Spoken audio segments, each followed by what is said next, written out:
Les symboles sont partout, sur les panneaux de signalisation, les logos, les téléphones. Vous êtes-vous déjà demandé d'où venaient tous ces signes universels? Découvrons le mystère qui se cache derrière tous ces symboles, du signe Bluetooth à l'emoji cœur. Combien de fois avez-vous eu du mal à brancher une clé USB en la retournant sans cesse? Un vrai casse-tête, n'est-ce pas?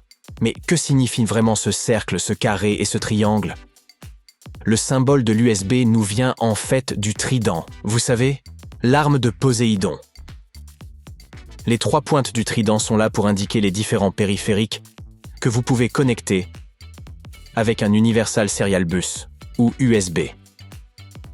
Et pour signaler la puissance de cette technologie aujourd'hui très utilisée. L'esperluette. Vous la rencontrez dans des marques telles que M&M's et H&M. C'est le moyen le plus simple d'abréger le mot « est ». L'histoire de ce symbole a commencé dans la Rome antique, où le latin était la langue du peuple.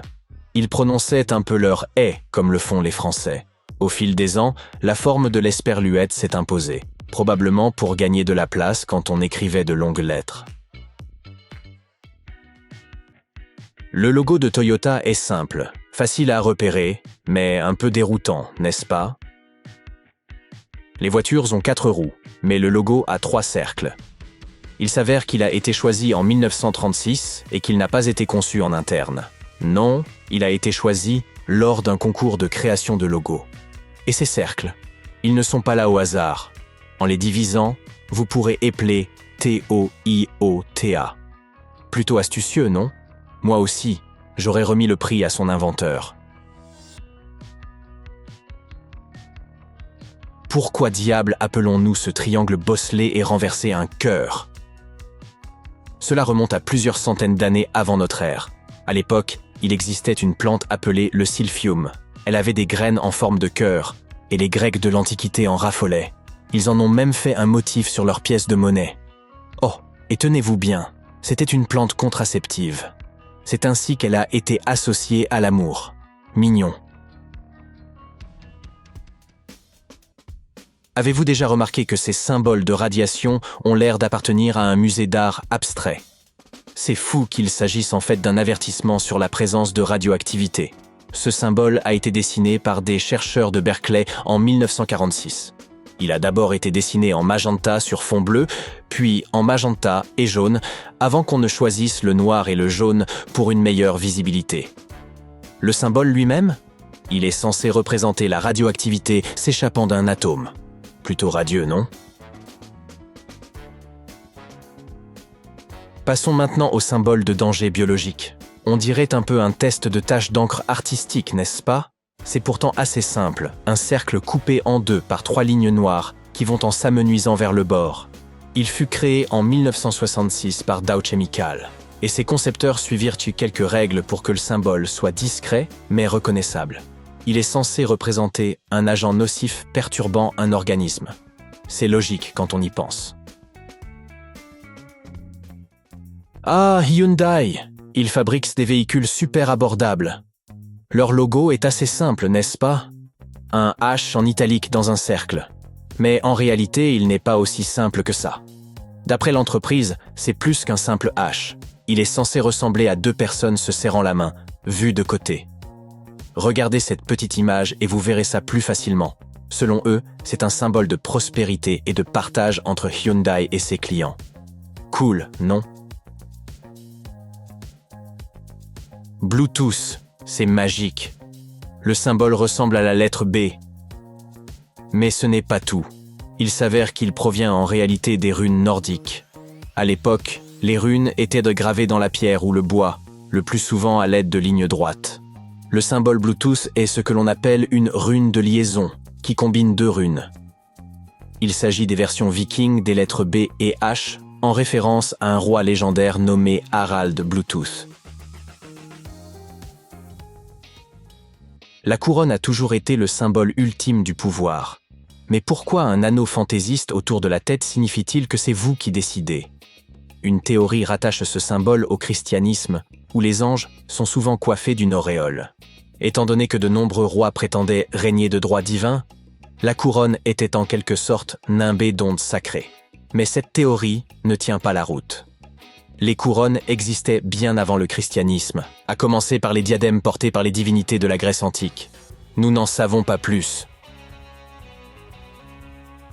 Parlons des pouces en l'air. En général, c'est un signe d'approbation, n'est-ce pas? Mais pourquoi? Il pourrait s'agir d'une référence au combat de gladiateurs qui avait lieu dans la Rome antique. Les historiens en débattent encore. Lorsqu'un guerrier en dominait un autre, il se tournait vers le VIP présent dans le public, qu'il s'agisse d'un représentant de la ville ou de l'empereur romain lui-même. Ce VIP levait alors le pouce pour décider du sort du perdant. Le pouce levé signifie aujourd'hui « bon travail ». Mais à l'époque, il signifiait qu'il était temps de quitter le monde des mortels.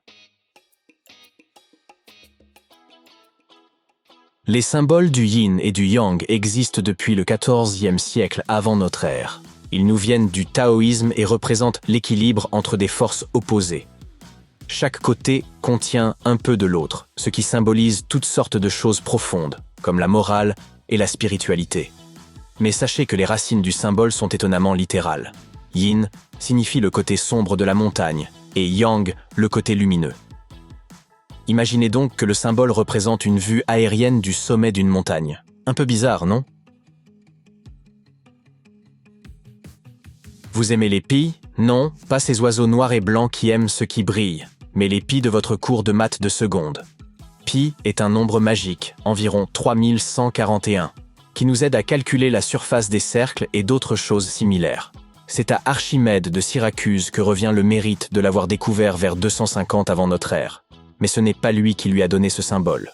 Non, c'est William Jones. Il a choisi la première lettre grecque du mot « périmètre », tout simplement.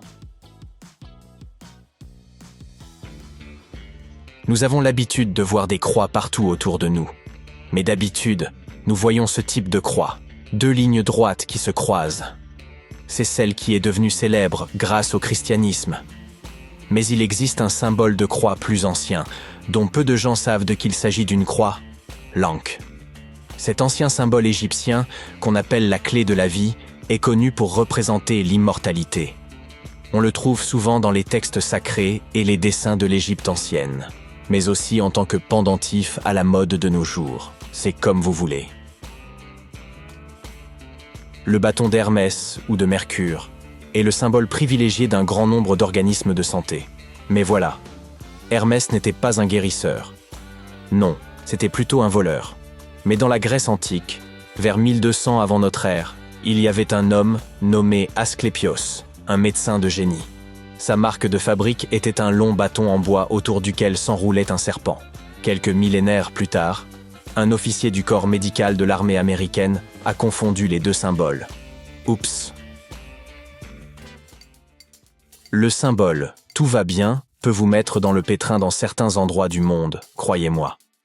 Mais saviez-vous qu'il s'agit d'un symbole sacré dans le bouddhisme et l'hindouisme? On appelle ça un mudra, plus précisément le mudra de la discussion. Il ne s'agit pas seulement de signaler que vous allez bien, il s'agit de transmettre la sagesse de Bouddha à ceux qui sont ouverts à l'apprentissage de ses enseignements. Plutôt profond, n'est-ce pas? Je ne suis pas sûr qu'il faille continuer à s'en servir comme nous le faisons aujourd'hui. L'éclair? Jamais un symbole n'a eu autant de signification. Il peut faire référence aux Power Rangers, à Flash, à une station de recharge pour votre téléphone et à la colère de Zeus.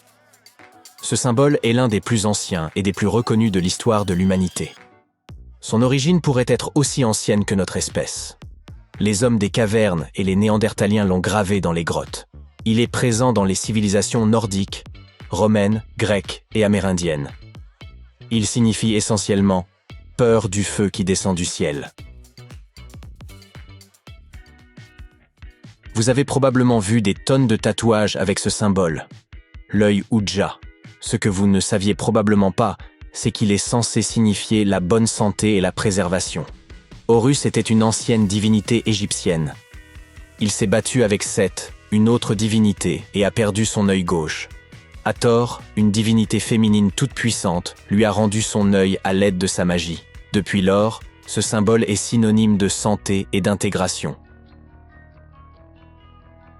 Le symbole de McDonald's est probablement l'un des plus célèbres au monde. Il s'agit clairement d'un M stylisé, mais il a été conçu pour représenter deux arcs d'or, comme si vous pénétriez dans un royaume très spécial. Mouais.